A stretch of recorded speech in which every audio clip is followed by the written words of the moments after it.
Welcome to our channel. Today we take you deep into one of Nigeria's most dramatic and tragic moments, the 1966 military coup. At the center of this story is Major Okafor, a trusted officer who betrayed the Prime Minister, Sir Abubakar Tafawa Balewa. Was it a patriotic heart or a selfish move driven by fear and ambition? So let's uncover the truth behind the betrayal that changed Nigeria forever. Major Okafor was born in Kaduna, northern Nigeria. He spoke fluent Hausa and came from a mixed background. His father ran a business in Kano and his mother was a native of Tiv. So Okafor joined the Nigerian Army as a non-commissioned officer, NCO, and later trained in England at the Mons Officer Cadet School in 1959. So by 1966, he had risen to become the commander of the Federal Guards Brigade, a unit responsible for protecting the Prime Minister, So Okafor was close to Tafawa Balewa and was considered part of his household. But behind the scenes, he was part of a secret plot that would shake the nation. At the time, Nigeria was facing serious problems, like corruption was widespread among politicians. Ethnic tensions were growing between the Northeast and West. The 1964 elections were heavily rigged, causing public outrage. The military was frustrated with political interference and poor leadership, So young officers like Major Emmanuel Ifeajuna, Major Chukwuma Nzeogu, and Major Okafor believed Nigeria needed a revolution. They began planning a coup as early as August 1965. Their goal was to remove corrupt leaders and restore discipline.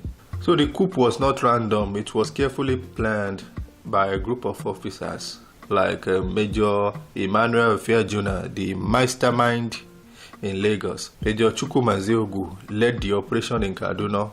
Major Okafor controlled the Federal Guards in Lagos.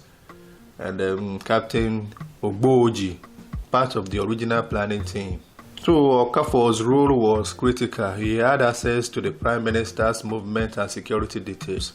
He used his knowledge to help the plotters. He was trusted by Balewa but secretly working against him. So on the night of January 15, 1966, the coup began. Okafor led soldiers to Brigadier Zak residence in Ikoyi. Malari was a key military figure. Okafor's team, they failed to capture him, but Malari was later killed by Major Ifeajuna and Ezedigbo. So meanwhile, Ifeajuna abducted Prime Minister Tafawa Balewa from his home. Witnesses say Balewa was calm and dignified, but he later made it back alive. His body was found days later abandoned by the roadside. Okafor had helped deliver the Prime Minister into the hands of his killers. So why would a trusted officer betray the leader he was sworn to protect? Some say Okafor believed in the revolution and wanted to save Nigeria. Others say he was driven by fear and ambition, that there were rumors that Okafor had been caught stealing funds from his soldiers. So ironically, Brigadier Malari had once saved Okafor from being punished, but Okafor still tried to kill him. Was it guilt, fear, or pure ambition? Sir Abubakar Tafawa Balewa was Nigeria's first Prime Minister. He was respected for his humility and integrity, but his leadership was challenged by ethnic divisions and political chaos.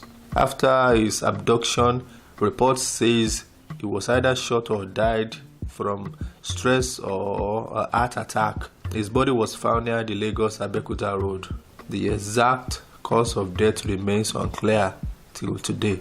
Okafor, who had once been part of Balewa's household, had helped orchestrate his downfall. General Aguiyi took control of the government. Okafor was arrested and detained in Abeokuta prison. In July 1966, northern soldiers staged a counter-coup. They broke into the prison, tortured Okafor, and according to some accounts, buried him alive. His betrayal to Sir Abubakar Tafawa Balewa had cost him everything. Major Okafor's name is forever linked to Nigeria's first military coup. He was a man who stood at the center of history, trusted by the Prime Minister, yet part of the plot that led to his death.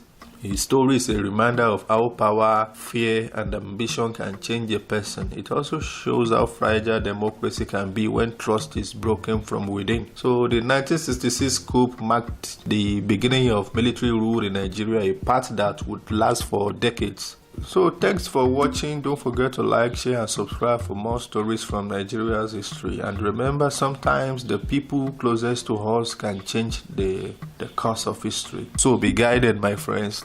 Bye for now, and see you in the next video.